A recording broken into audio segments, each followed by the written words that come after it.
everybody, I'm Annabelle and I'm here to talk about ozones today and how it is formed in our atmosphere and why it matters and how humans' activity affects it.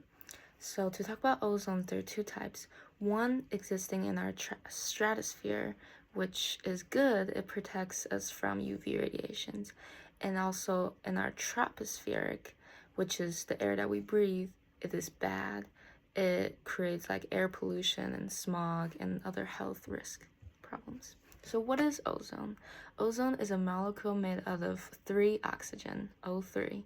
It usually forms naturally, but humans' emissions strongly interact with it and controls how much ozone appears near the ground. So now we have to actively treat it and find ways to not produce it as much.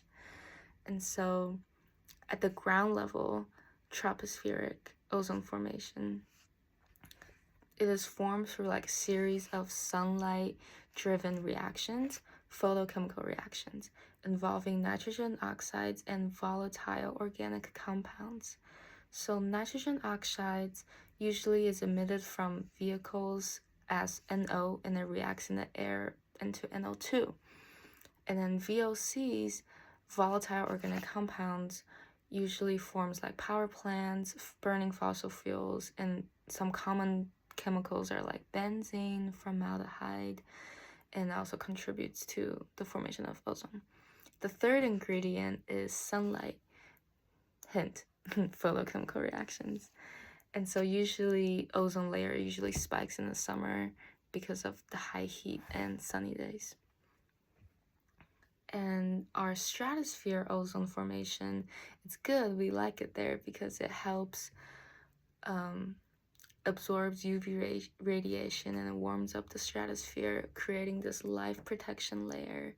But there's a compound called CFCs, chlorofluorocarbons, which breaks down ozone and thin out our ozone layer, which later over time can create an ozone hole, which is the problem. And how does human activities increase ozone pollutions?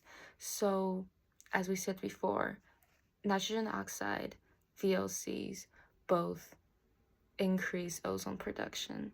So we don't like those compounds. So we could reduce like car emissions and power plants building. And heat waves also creates like stronger sunlight and then more ozone, of course.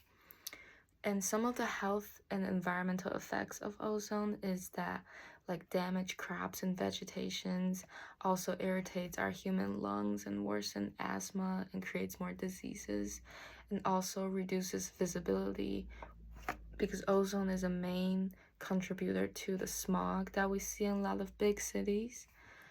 And so ozone is a naturally occurring molecule. Even though it naturally exists in our atmosphere, human activities have tipped the balance.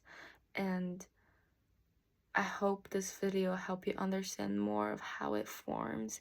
And I hope you guys can help make a cleaner air policies and personal choices like walking and biking instead of driving more. And yeah, I hope you learned something today. Thank you.